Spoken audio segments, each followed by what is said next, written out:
garden tour. Yes. So what happens in my garden first thing in springtime?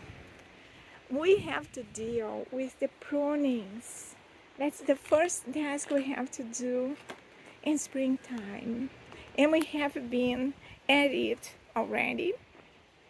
And we are going to be, you know, using these prunings in the wood stove. We produce all the wood for our wood stove in our own garden. It's amazing how much pruning we get from this little forest here. So we have pruned the birch in fall time, and also those green ashes, they are running in towards this ponderosa pine, and it was suffering so much. It produced a lot of pine cones. It's almost every branch is saying, we need to help, help. So we prune back those choke cherry right there and free the space for the ponderosa pine, and also that jack pine has had these green ashes were running into the jack pine. Also the willow was running into jack pines. Then the maple was running into the clematis and the pine, and the mountain ash. I love this mountain ash. So do my birds in the garden.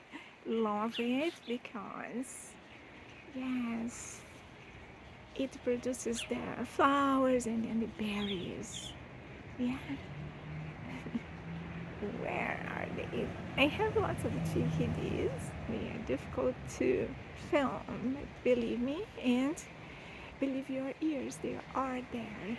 So all the trees have been pruned in fall time, and there were some prunings here on the ground during winter time. You can see on the ground. I don't rake, don't do anything. It goes right into the soil, enriches the soil, and provides a lot of hiding places and places where the birds spend time in winter time. So here is another place where another pile of prunings were from the green ashes. The next tree to prune would be, because the prunings, when you have the amounts of trees that I have, it never ends. And the next one would be this aspen. It would have to be pruned right from the middle of it. You see, we have all these green new branches, and then about in the middle of the tree there, that top part, we would need to prune back.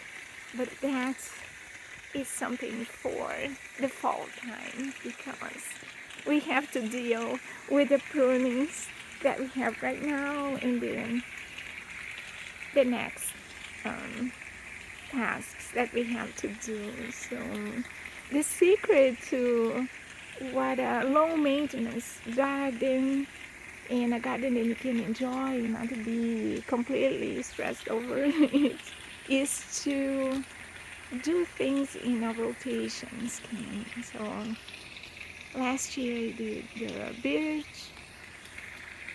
This year I have done the green ashes and the willow. And next year I'm gonna do this aspen, or even this year in fall. And here's the flower bed. We have already the first flowers in the flower bed here, which is these spotted needles. It is the first flowers that I have in this flower bed here. But it's not the first flowers in the garden because that huskberry out there still has the flowers, I guess. They go pretty fast, but I think there are still some. We have to see them underneath the leaves. So there are still some flowers here. Of course, the crab apple is one of the first things to bloom in the garden. And this is for the flowers here in the flower bed. Coming up, already showing some buds, some flower buds will be the lilac, but not there yet. We have had the cherry. Just look at my shorts, and I have showed you recently this cherry tree filled with blooms. It was great. And then also this Nanking cherry had flowers already, but they are really quick and not too many. It is relatively new, this cherry, Nanking cherry, and it's not receiving enough sunshine, but I think as it grows more, it will produce more flowers.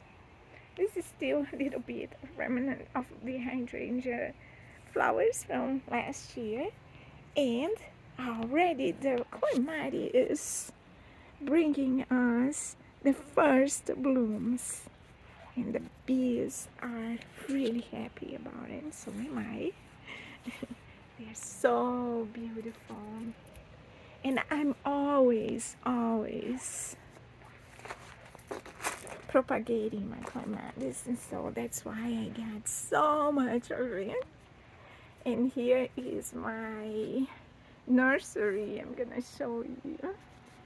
For now, I'm showing you the first blooms. They're lovely. It's really the beginning of the blooms. Here's the nursery. They love to propagate in those stones, and so I take seedlings from there, and I just go through the garden close to the fence, and I propagate and propagate and propagate clematis. That's how I have so many. They're very easy to propagate. Also, you get the seeds, and I'm trying to propagate some here, but this one really thrived and is doing really well. Look at that. The clematis really likes and prefers the shade. Here in the shade of the maple tree, we have the first fully open clematis flowers in the garden.